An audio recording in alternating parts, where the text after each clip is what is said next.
اقوى تحدي بيني وبين سلمى. انا معيش غير شويه مكرونه وحته لحمه مفرومه، هعمل اكله جديده وكمان مش من مصر. وانا هعمل سلطه بجزرايه وبطاطايه. بس دول؟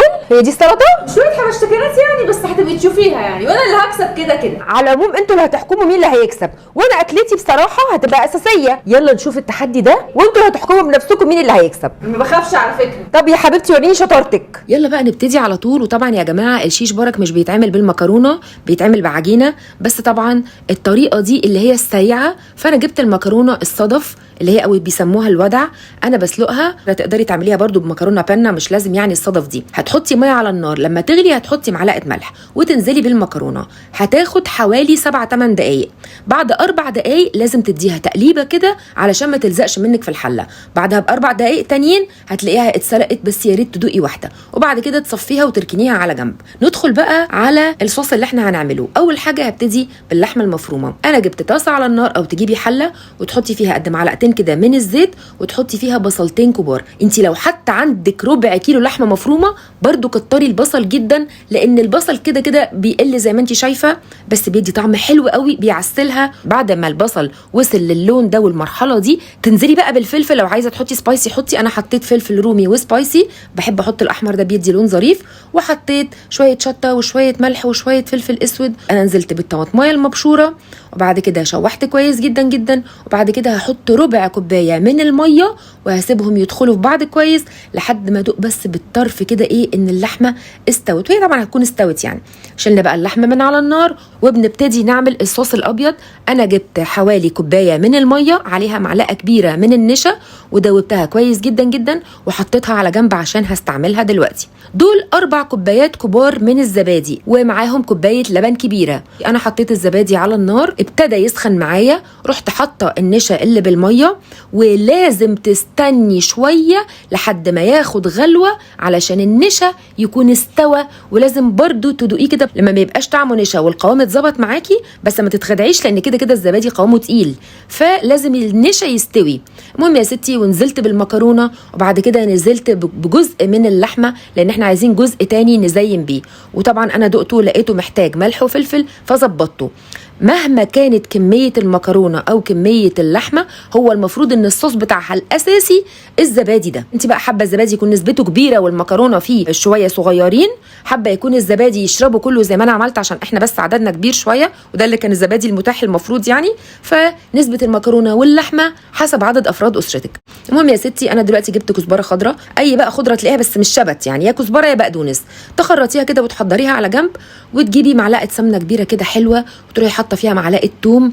وبعد لما الله سامعين بقى الأصوات وشامين بقى الروايح، طبعا التوم يلون، تروحي نازلة على طول بالخضرة اللي انت قطعتيها وتشوحيهم مع بعض وتنزلي بيها على المكرونه اللي بالصوص الابيض اللي احنا عملناه ده. وتجيبي جزء من اللحمه المفرومه، تكوني شايله معلقتين على جنب او حاجه، وبرده زي ما بقولك حسب عدد الافراد. ودلوقتي بقى لو عندك مكسرات او ما عندكيش مش مشكله خالص، بس انا بقولك يعني هما بيعملوها ازاي. كان بقى عندي معلقتين مكسرات كده على معلقه سمنه بلدي او زبده او نقطه زيت، وتطشيها برده من على الوش. على فكره طعمها مختلف وجميل، وزي ما قلت لك تقدري نسبه الصوص تبقى اكتر من كده، بس هو كده كده هتلاقي المكرونه تشربه يعني. هو اللي عاجبني كمان ان هو خفيف، يعني خفيف مختلف عن البشاميل التقيل بتاعنا اللي بدقيق وسمنه وكده.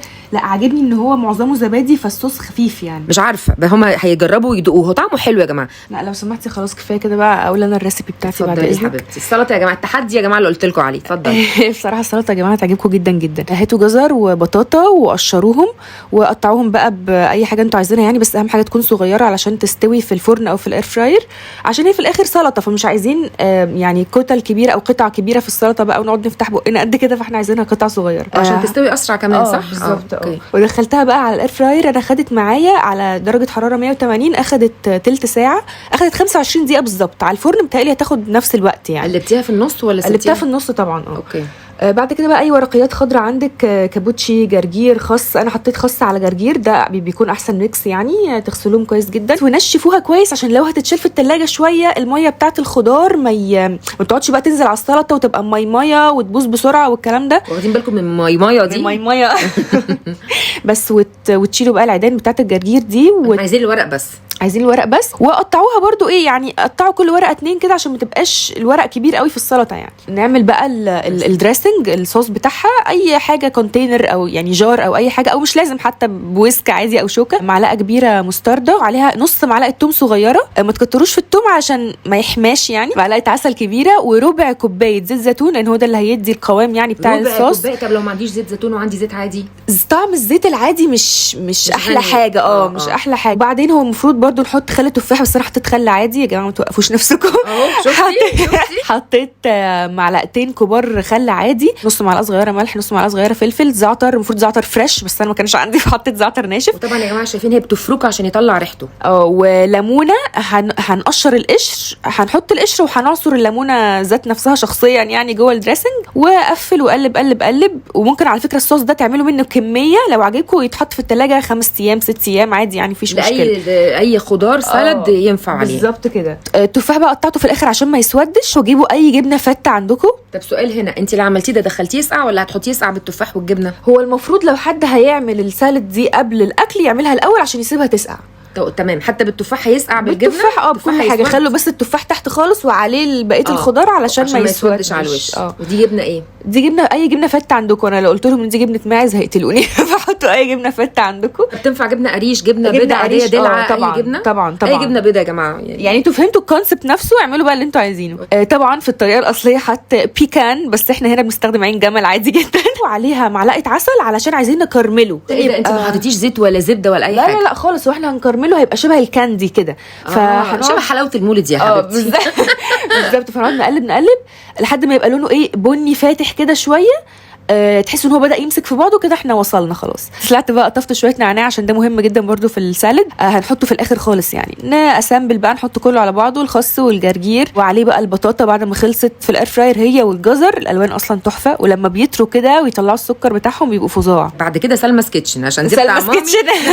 ايوه، نحط بقى التفاح اللي احنا قطعناه، سلمى كيتشن، ونحط الجبنه الفته او وات ايفر جبنه يعني، وعليها بقى النعناع. قطعوا برده النعناع شويه صغيرين كده. طب احنا لما ندخلها في الثلاجه بندخلها بالصوص عشان يشرب منها؟ لا طبعا الصوص على جنب، الصوص يتحط اخر حاجه خالص يعني عند التقديم، وعند التقديم يتحطوا الاثنين مع بعض عشان كمان العين جمل ما يطراش، لان احنا محمصينه وعاملينه مقرمش، هنرجع نحط عليه الصوص هيطرى. فده الصوص يتحط اخر حاجه خالص، هو والعين جمل عشان برده ما يطراش لو دخل الثلاجه. مثلا انا كده كنت عايزه اقفلها كشكل يعني، فحطيت كله على بعض. بس شايفين بقى يا جماعه، اصلا يعني حاسه ان هي تتحدث عن نفسها. اصلا يا جماعه انا خلصت نصها لوحدي، ومصطفى خلص النص الثاني، انا يا دوب لحقت معلقتين. بالظبط. لا بجد خطيره. لا بجد بصراحه يا جماعه انا هقول رايي فيها، فعلا حلوه قوي حقيقي. انا حاسه كده ان انا اللي كسبت التحدي ده ولا اشطر كتكوت يعني. طبعا ده كده انتوا اعملوا الحاجتين وقولوا، بس طبعا ما يتقارنش يعني، دي سلطه والتاني وجبه اساسيه فيعني. لا بس ايه رايكم يا جماعه؟ شايفين الحلاوه والجمال؟ بصراحه كانت تحفه، وحرفيا انا حاسه ان هي دي احلى سالد ممكن تجربوها في حياتكم، بالذات ان هي جديده ومختلفه، يعني الميكس ده مش بنحطه على بعض قوي. حلو، طعمها كان حلو قوي يا جماعه. بصوا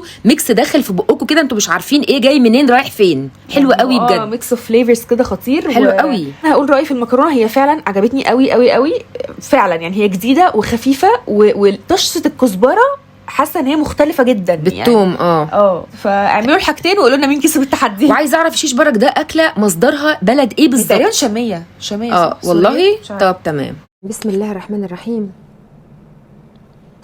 الله عليا، هو ده الكلام. وانا كمان على فكره ما بعملش اي حاجه وخلاص، والناس هتجرب وتحكم. طب يلا يا جماعه، انا عايزه رايكم في الكومنتات، ولايك وشير لو عجبكم الفيديو. بحبكم قد الدنيا دي كلها، ما تحرمونيش من كومنتاتكم الحلوه، واشوفكم الفيديو الجاي حلوين. باي باي باي.